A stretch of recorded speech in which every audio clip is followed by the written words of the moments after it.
Hey guys, and welcome back to this channel. In this video I'll be showing you guys how you can take photos without these UIs being in the way, or these buttons. I don't know what it's called, but for instance I want to take a picture here, and to screenshot it there's still going to be some of these around.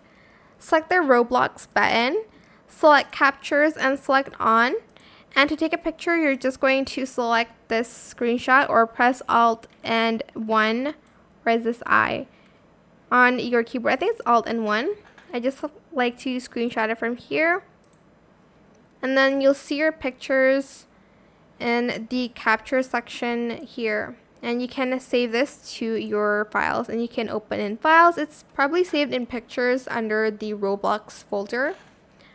But yeah, that is it for this video. I hope it was helpful for you guys. Don't forget to like, comment, share, also subscribe to this channel if you haven't done that already. If you have any more questions about this video, just leave it in the comment section down below. I will try my best to answer them all for you guys. And if you found this video helpful, please click the thanks button as well. That is it for this video. Thank you so much for watching. Bye.